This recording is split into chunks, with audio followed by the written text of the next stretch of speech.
नमस्कार दोस्तों, जैसा कि आपको जानकारी मिल चुकी होगी कि हमारे पीवी के द्वारा डेट डिसाइड कर दी गई है, जो टेंटेटिव डेट के रूप में 19 सितंबर 2020 अर्थात वर्ग 3 की परीक्षा तिथि घोषित कर दी गई है।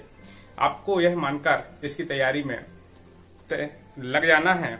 और जैसा कि आप जानते हैं कि इसके पहले जुलाई में सीटीटी भी आयोजित की जा रही है, तो उसके परिप्रेक्ष्य में भी आपको तैयारी करनी है। तो मैं आपको इस तैयारी के पहले, जैसे कि आपको पता है कि अभी वर्तमान में हमारा महामारी जैसी कोरोना जैसी महामारी से पूरा वर्ल्ड और देश जूझ रहा है। इस परिस्थितियों में डेट को अभी बढ़ाया गया है और 19 सितंबर को वो डेट क्लियर की गई कि 19 सितंबर से आपकी परीक्षा आयोजित की जाएगी। लेकिन आपको उसके पूर्व भी आपको सीटीटी के एग्जाम की डेट भी है कि जुलाई में है, तो उसको टारगेट बना करके आपको तैयारी करनी है। तो आपको चाहे सीटीटी हो या यूपीटीटी भी बाद में आयोजित की जाएगी अभी, और इसके बाद एमपीटीटी का भी जैसे डेट आपकी क्लियर हो चुकी है दोस्तों, तो इसके बारे में आपको ध्यान देना है। तो इसके लिए मैं आपको आज से पर्यावरण अर्थात ईवीएस की विस्तृत आपको सिलेबस के अनुसार तैयारी कराऊंगा, जिसके लिए आपको तहे दिल से जुड़े रहना है दोस्तों। क्लियर? इसके लिए हम विस्तृत सिलेबस के अनुसार तैयारी करेंगे। जैसा कि देखिए दोस्तों, जैसे मैंने अभी पुनः फिर से बता रहा हूं, 19 सितंबर 2020 ये टारगेटेड डेट है। इसके पहले हमें लगभग 45 से 50 दिन में आपकी तैयारी पूर्ण करनी है। तो आपका डेली एक वीडियो अपलोड किया जाएगा, तो आपको क्लास से जुड़े रहना है। देखिए, जैसे अब दोस्तों देखना है, जैसे मैं बात कर रहा हूं ईवीएस। नमस्कार दोस्तों, मेरा नाम अशोक कुमार कुशवाहा है। जैसा आप जानते हैं कि एग्जाम एनालिसिस एक्सपर्ट के माध्यम से मैं आपको विधिवत पर डे एक वीडियो लेकर आऊंगा, जिसमें आपको एनवायरमेंट अर्थात ईवीएस पर्यावरण के बारे में आपकी तैयारी करवाऊंगा। और पर्यावरण के जो टॉपिक रहेंगे आपके, उसके बारे में विस्तृत तैयारी करनी है। तो दोस्तों आपको जुड़े रहना है। एग्जाम एनालिसिस एक्सपर्ट के माध्यम से आपको पर डे एक वीडियो अपलोड किया जाएगा, जो आपका सीटीटी, यूपीटीटी, एमपीटीटी के पर्पज से इंपोर्टेंट रहेगा। और मैं आपको बताना चाहता हूं कि जैसे कि मेरा नाम अशोक कुशवाहा, मैं छतरपुर से बिलोंग करता हूं और मैंने इसके पहले भी कई तैयारी की है। मैंने एमपीपीएससी भी दिया है, 3 मेंस लिखे हैं, और मैं फॉरेस्ट में भी जॉब करता हूं। अभी वर्तमान में महिला बाल विकास में भी रहा हूं, और वर्ग 1 में भी मेरा पॉलिटिकल साइंस से सिलेक्शन हो चुका है दोस्तों। तो अभी मैंने टाइम कोरोना जैसी महामारी के समय में अभी वर्ग 1 की ज्वाइनिंग डिले हो रही है, उसी दौरान मैं चाह रहा हूं कि आपको भी कुछ सेवाएं दे सकूं। इसलिए मैंने निश्चय किया है कि एग्जाम एनालिसिस एक्सपर्ट क्लास के माध्यम से आपको कुछ महत्वपूर्ण जानकारी उपलब्ध करा सकूं। तो दोस्तों आपको जुड़े रहना मेरे चैनल से। यदि कोई भी समस्या आती है तो कमेंट्स बॉक्स में जरूर लिखिएगा। Thank you. अब आगे चर्चा करते हैं दोस्तों, जैसे कि हमारा सब्जेक्ट है पर्यावरण अर्थात ईवीएस। तो देखिए, ये बहुत ब्रॉड सिलेबस दिया गया है दोस्तों, इसको हल्के में नहीं लेना है दोस्तों। चाहे सीटीटी हो, चाहे आपका एमपीटीटी हो, मैं इसको पहले ये चीज बताना चाहता हूं कि सब्जेक्ट को पढ़ने से पहले उसकी हमें क्या तैयारी करनी होती है, क्या रूपरेखा बनानी होती है। कोई भी सब्जेक्ट यदि तैयार करना है तो सबसे पहले हमें उस सिलेबस के बारे में देखना है कि आखिर है क्या, हमें इसके अंतर्गत पढ़ना क्या क्या है दोस्तों। ये जब तक आप क्लियर नहीं कर पाएंगे, जैसे मैंने बताया कि विषय में आपको 2 चीजों में बांटा गया है पूरा, कि एक तो विषय से रिलेटेड जो रहेंगे आपके, इस विषय से रिलेटेड जो आपके टॉपिक दिए गए हैं उनके बारे में आपको अध्ययन करना है। दूसरा टॉपिक दिया गया आपका पेडागॉजी के बारे में दोस्तों। अब इस बार ये पैटर्न पूरा सीटीटी पर आधारित कर दिया दोस्तों। देखिए सीटीटी, और देखिए सीटीटी के आधार पर ही एमपीटीटी को ही किया गया दोस्तों। इस चीज को समझना है दोस्तों। अब हमें वो नहीं देखना है कि केवल हमारे टोटल क्वेश्चन 30 के 30, आपको ये तो मालूम ही है दोस्तों, 30 क्वेश्चन एनवायरमेंट से पूछे गए हैं। एक 5 पार्ट में बटा हुआ है, इसको भी थोड़ा समझ लीजिए स्पीड से। जैसे आपका गणित अर्थात मैथ्स रहेगा, ये भी आपका 30 क्वेश्चन का रहेगा। एनवायरमेंट भी आपका 30 का रहेगा, हिंदी भी आपकी 30 की रहेगी। इसके बाद इंग्लिश आपकी या संस्कृत जो भी सेकंड लैंग्वेज रहेगी दोस्तों, वो भी आपकी अंग्रेजी अर्थात इंग्लिश। और इसके बाद आपका 30, और चौथी 5वीं चीज आपकी रहेगी जैसे कि, और दोस्तों 5वां सब्जेक्ट रहेगा बाल विकास, चाइल्ड डेवलपमेंट। देखिए दोस्तों, इस प्रकार से 150, इस प्रकार से दोस्तों क्या होगा, टोटल 150 क्वेश्चन, 150 अंक क्लियर रहेंगे दोस्तों। तो इस बार का जो टॉपिक रहेगा पेडागॉजी भी आपका 50% का पूछा जाएगा दोस्तों, और 50% आपके सब्जेक्ट से क्वेश्चन बनेंगे दोस्तों। उसी सब्जेक्ट की पेडागॉजी भी इस बार महत्वपूर्ण भूमिका निभाएगी दोस्तों। यदि आपको जो भी सिलेबस पढ़ना है, जो भी टॉपिक दोस्तों पढ़ना है, तो उसकी थीम को बहुत अच्छे से समझना है। यदि आप उसकी गहराई को नहीं समझेंगे दोस्तों, तो आपको पेडागॉजी क्लियर नहीं होगी दोस्तों। इसलिए आपको मैं बताना चाह रहा हूं। तो देखिए, आप चर्चा करेंगे थोड़ा पहले सिलेबस पर। ये क्लियर हो गया होगा दोस्तों। देखिए दोस्तों, जैसे सिलेबस के बारे में बता रहा था कि आपका जो एनवायरमेंट अर्थात पर्यावरण के बारे में, देखिए दोस्तों, इसको भी 8-9 अध्याय में बांटा गया है दोस्तों। कितने अध्यायों में बांटा गया दोस्तों? 9 अध्यायों में बांटा गया। पहला अध्याय है आपका परिवार, मित्र एवं आस पड़ोस। रिश्तेदारी भी है, आस पड़ोस।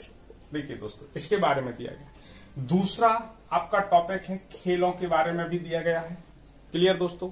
तीसरा टॉपिक इसी में खेल के बाद साथ साथ आपका आवास के बारे में भी दिया गया दोस्तों। किसके बारे में दिया गया दोस्तों?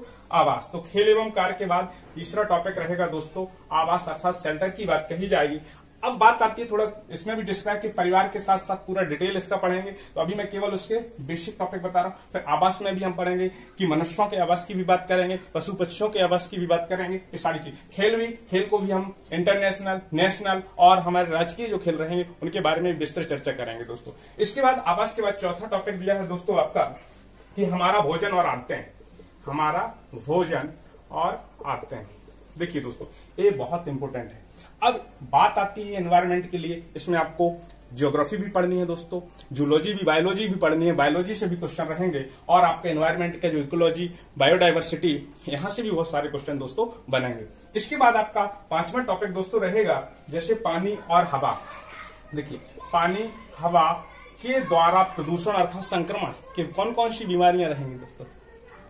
देखिए दोस्तों, तो 5वां टॉपिक हमारा जो पानी हवा, इसके द्वारा जो संक्रमण अर्थात संक्रमण से होने वाली बीमारियां, इनके बारे में, ये भी बहुत इंपॉर्टेंट टॉपिक है जो आप बायोलॉजी में भी पढ़ते हैं। और इसको पानी हवा अर्थात वायु प्रदूषण, जल प्रदूषण, ध्वनि प्रदूषण अर्थात प्रदूषण की पूरी श्रृंखला को हम बहुत अच्छे तरीके से पढ़ेंगे दोस्तों, तो इसको भी देखना।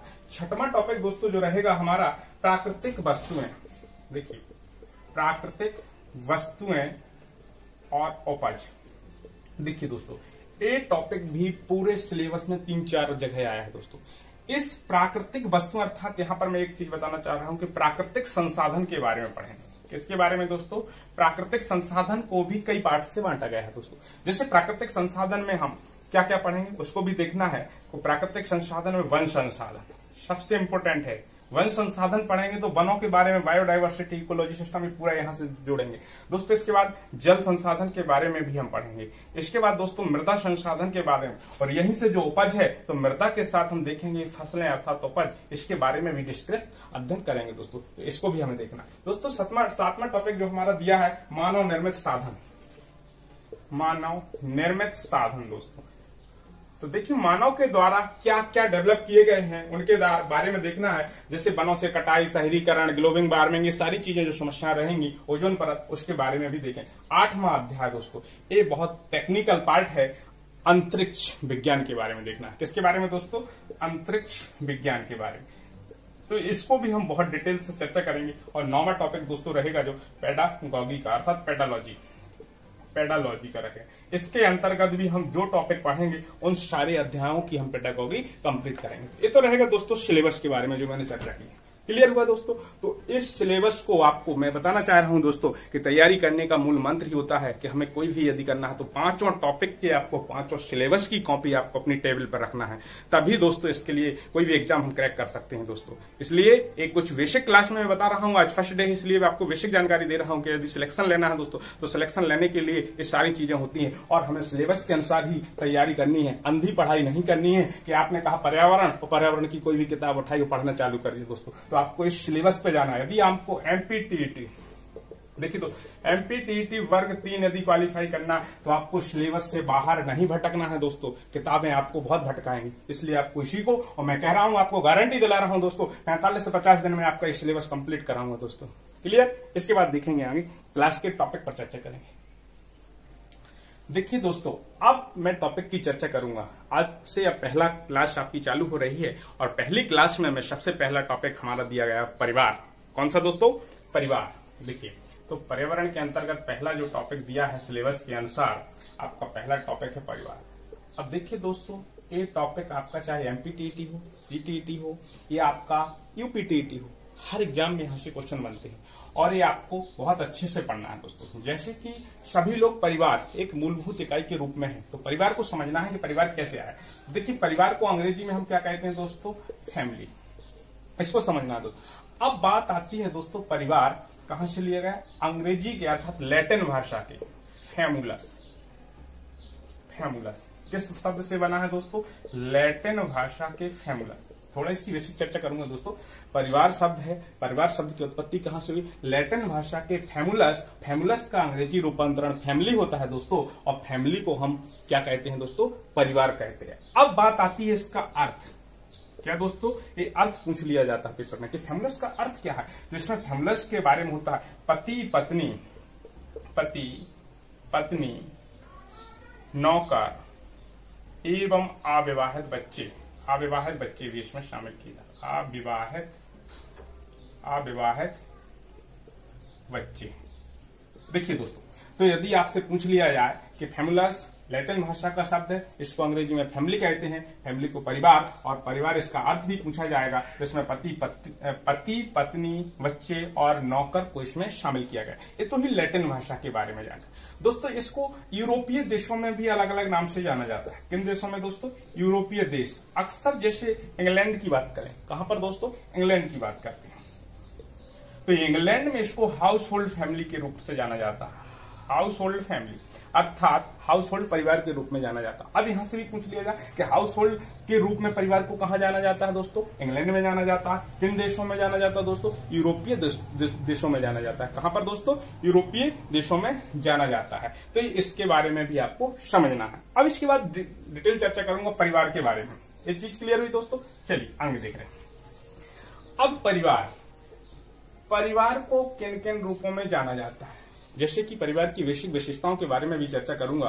तो परिवार, अब बात आती है परिवार को विभिन्न समाजशास्त्रियों के द्वारा अलग अलग रूप से परिभाषित किया गया है दोस्तों। कैसा किया गया? अलग अलग रूप से परिभाषित किया गया है। और इसके पहले कुछ इकाइयों के रूप में भी एक प्राथमिक इकाई के रूप में जाना जाता है। परिवार को क्या है? एक प्राथमिक इकाई के रूप में, केंद्रीय इकाई के रूप में। देखिए दोस्तों, केंद्रीय इकाई के रूप में। अब प्राथमिक इकाई के रूप में बात कहें, यदि बच्चे का व्यक्तित्व विकास होता है दोस्तों, किसका? बच्चे का व्यक्तित्व विकास होता है, तो वो हमारा कहां से होता है? परिवार। तो बच्चे की प्राथमिक पाठशाला की बात कही जाएगी दोस्तों। यहां से क्वेश्चन बने कि बच्चे की प्राथमिक पाठशाला कौन सा दोस्तों? प्राथमिक पाठशाला। यदि इसके बारे में आपसे क्वेश्चन पूछा जाएगा कि बच्चे की प्राथमिक पाठशाला कौन सी होती है, तो परिवार होती है। और उसकी प्रथम शिक्षिका, यदि आपसे पूछा जाए प्रथम शिक्षिका की भी बात कही जाएगी, तो उसकी माँ होती है। कौन होती है दोस्तों? माँ होती है। तो यहां से क्वेश्चन समझना है, यहां से क्वेश्चन पेपर में बनेगा कि प्राथमिक पाठशाला के रूप में किसको जाना जाता है? परिवार को जाना जाता है। और प्राथमिक शिक्षिका के रूप में दोस्तों किसको जाना जाता है? माँ। अब यहां से फिर क्वेश्चन बनेगा दोस्तों कि समाजीकरण, एक सोशलाइजेशन शब्द आता है समाजीकरण के बारे में दोस्तों। समाजीकरण, देखिए दोस्तों बहुत अच्छे से समझ। अब समाजीकरण होता क्या है? ये चीज जानते हैं दोस्तों कि जब बच्चा जन्म लेता है, या कोई भी मनुष्य होता है, या कोई भी प्रकार की प्रजाति होती है, तो जन्म से लेकर के मृत्यु तक जो कुछ भी बच्चा या व्यक्ति अपने जीवन में सीखता है, वह उसका क्या कहलाता है दोस्तों? समाजीकरण कहलाता है। तो यही प्रक्रिया व्यक्तित्व विकास के लिए दोस्तों, किसके लिए? व्यक्तित्व विकास। व्यक्तित्व विकास में एक समाजीकरण की भूमिका तुलनीय रहती है। और प्रारंभिक रूप से वो कहां से प्राप्त होती है दोस्तों? परिवार से ही बच्चे का समाजीकरण होता है। अब समाजीकरण भी दोस्तों कैसे होता है? दो प्रकार से होता है। आपने देखा होगा औपचारिक समाजीकरण। कौन सा दोस्तों? औपचारिक और अनौपचारिक। देखिए दोस्तों, इन शब्दों को भी फॉर्मल और इनफॉर्मल के बारे में, औपचारिक और अनौपचारिक के बारे में यदि आपसे पूछा जाता है, तो यदि आपसे पूछा जाए कि परिवार में किस प्रकार का समाजीकरण होता है दोस्तों, तो ये भी क्वेश्चन आपको देखना है। बच्चा जो घर परिवार से, अपने आस पड़ोस से सीखता है, वो अनौपचारिक होता है। कौन सा होता है दोस्तों? अनौपचारिक। और यदि किसी संस्था या स्कूल के माध्यम से जब जो चीज सीखता है, उसे कौन सा समाजीकरण कहलाता है दोस्तों? औपचारिक समाजीकरण। तो ये दोनों क्वेश्चन पूछे जाते हैं, पेपर की दृष्टि से इंपोर्टेंट है। आपको साइकोलॉजी में भी आप पढ़ेंगे। तो अनौपचारिक क्या होगा? जो दिन प्रतिदिन हम समाज में रहकर, परिवार में रहकर जो चीज सीखते हैं दोस्तों, वो अनौपचारिक कहलाते हैं। अनौपचारिक संबंध भी इसी प्रकार से मैं बात करूंगा, जब संबंध पढ़ाऊंगा औपचारिक संबंधों की भी चर्चा करूंगा। केवल अभी हम समाजीकरण के बारे में देख रहे हैं। क्लियर? तो अनौपचारिक समाजीकरण कैसा होता है दोस्तों? जो हम परिवार में सीखते हैं। और औपचारिक क्या कहलाएगा दोस्तों? जो हम स्कूल और संस्थाओं से सीखते हैं। यहां तक क्लियर हुआ दोस्तों? अब आगे देखेंगे परिवार के बारे में कि आपसे भी पूछा, जैसे अरस्तु महोदय ने भी एक कोटेशन दिया था। अरस्तु, मनुष्य एक सामाजिक प्राणी है। मनुष्य एक सामाजिक प्राणी है।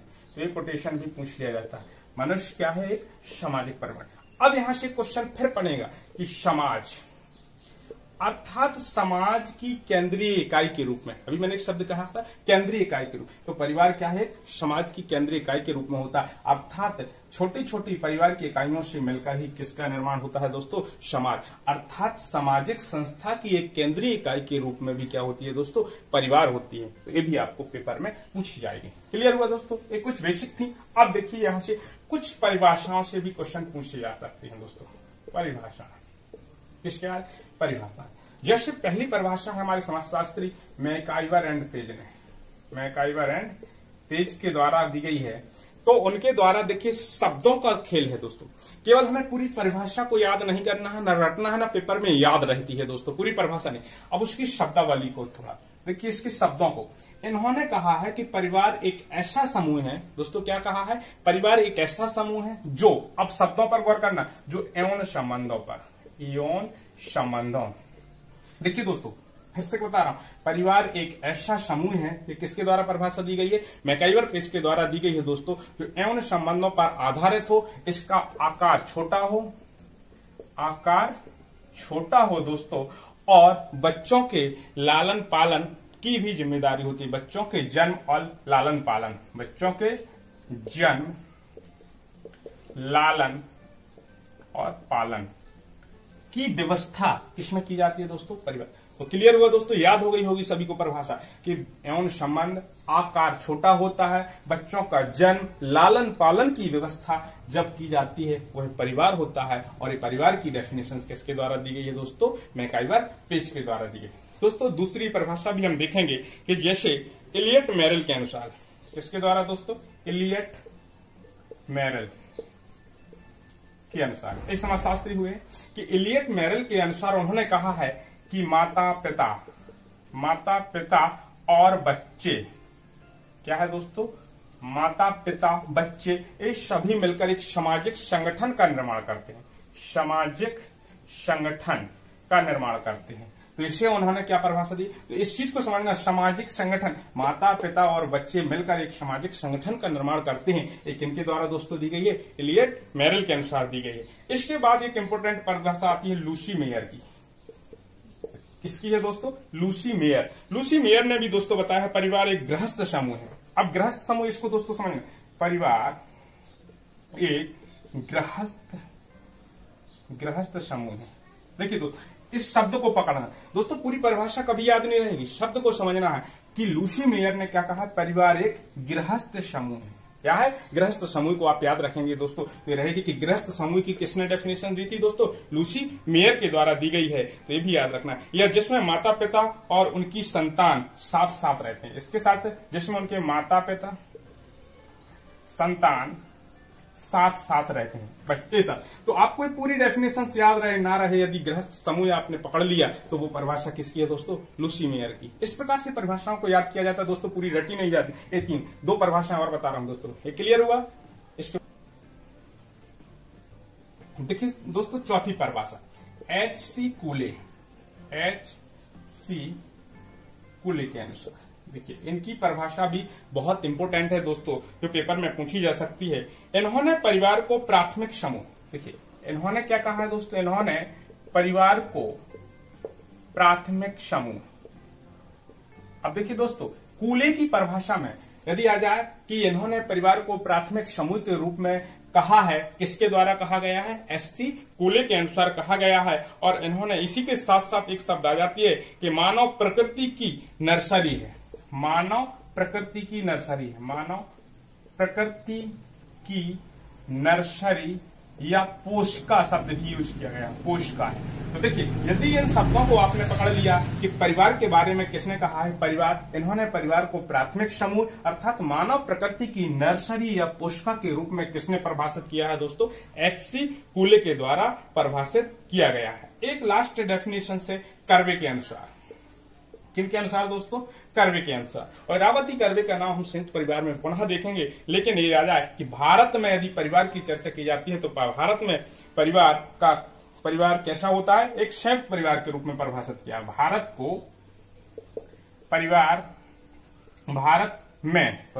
भारत में परिवार को एक संयुक्त परिवार के रूप में, किसके रूप में? संयुक्त परिवार के रूप में यदि परिभाषित किया है, वो किसके द्वारा दोस्तों परिभाषित किया गया है? कर्वे के द्वारा किया है। तो ये 5 इंपोर्टेंट डेफिनेशन जो आपकी पेपर में यहां से पूछी जा सकती है दोस्तों। क्लियर हुआ यहाँ पर? यहाँ के बाद देखिए आगे देखेंगे परिवार के बारे में।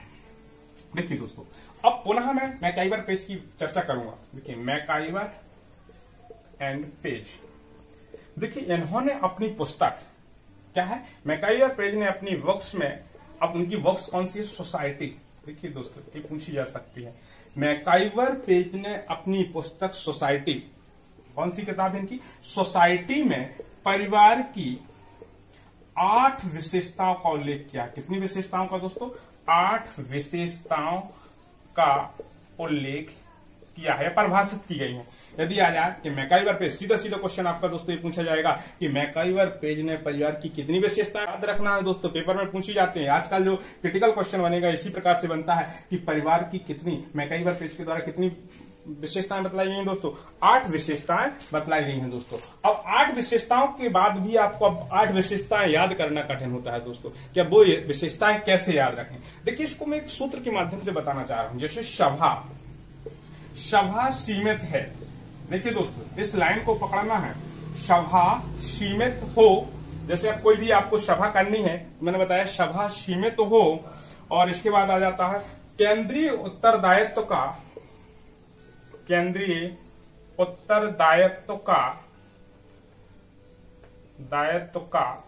नियमन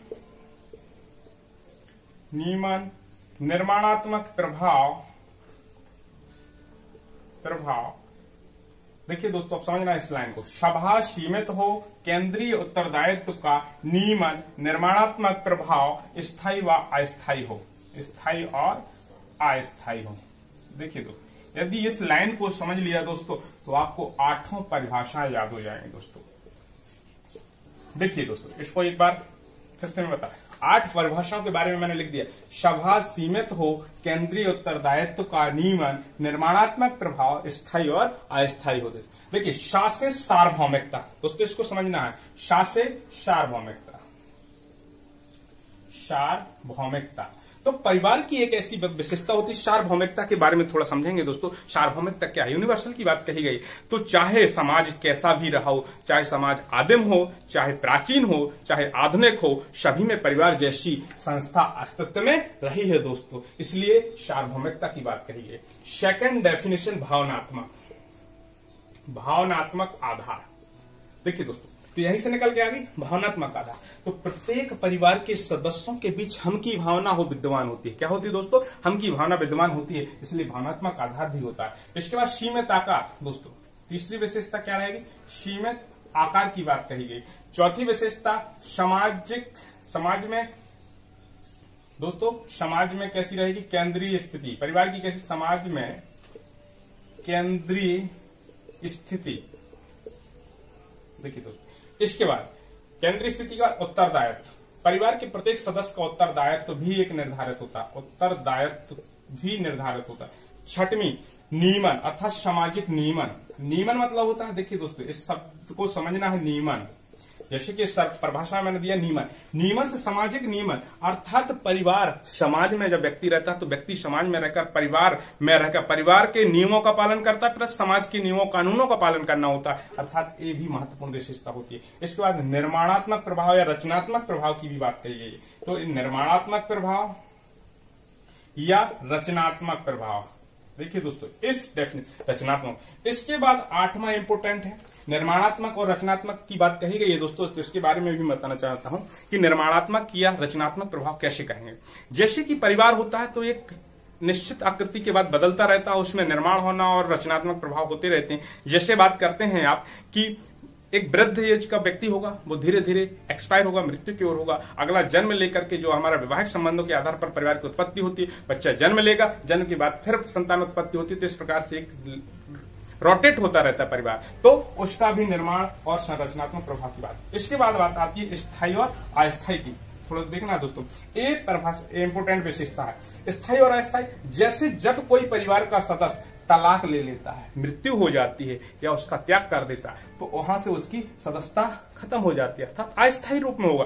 परंतु यदि वही एक संस्था के रूप में नियमित चलता रहता, उसको स्थायित्व होती, संस्था के रूप में स्थायी होता है और समिति के रूप में। जब आप समाज शास्त्र पढ़ते हैं तो वहां पर दो शब्द आते हैं, एक समिति होती है, एक संस्था होती। यदि संस्था के रूप में होती है, नियम कानूनों पर होता तो वो स्थायी होती है, अर्थात वो बदलती नहीं है। और जबकि यदि वो नियमों कानून केवल प्रत्यक्ष में दिखाई देती है, उसको हम क्या कहते हैं, इस टाइप से उसको क्लियर किया गया दोस्तों। क्लियर? तो स्थायी और अस्थायी को समझना है। स्थायी रहेगा अर्थात नियमों कानूनों पर आधारित एक निश्चित संस्था के रूप में स्थायी रहेगा परिवार, और यदि अस्थायी की बात करते हैं तो उसका त्याग करना, छोड़ना, ये सारी चीजें चलती रहती है। क्लियर हुआ? तो दोस्तों ये थी मैकाइवर पेज के अनुसार कुछ परिभाषा। इसके बाद अन्य परिभाषाएं भी केवल आपको समझना है कि वंश नाम, कौन सी दोस्तों?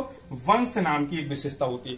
परिवार वंश के आधार पर चलता है, या तो पितृ वंश के आधार पर चलेगा या मातृ वंश के आधार पर, ऐसा उसके उपनाम के आधार पर।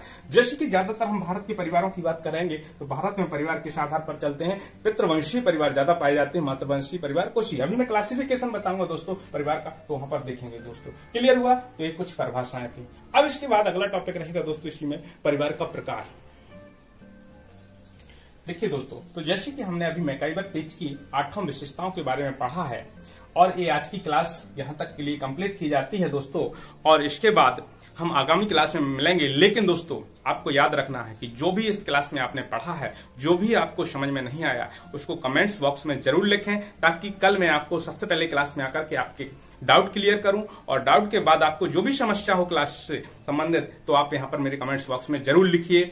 और आपको लगातार पढ़ाई करना है। कोरोना जैसी महामारी के बीच भी आपको अपना ख्याल रखना, अपने परिवार का ख्याल रखना है, और अपने आस पड़ोस के सदस्यों के साथ भी सहभागिता निभाकर अपनी पढ़ाई पर ध्यान देना है दोस्तों। और हम मिलेंगे कल अगली क्लास में। थैंक यू दोस्तों।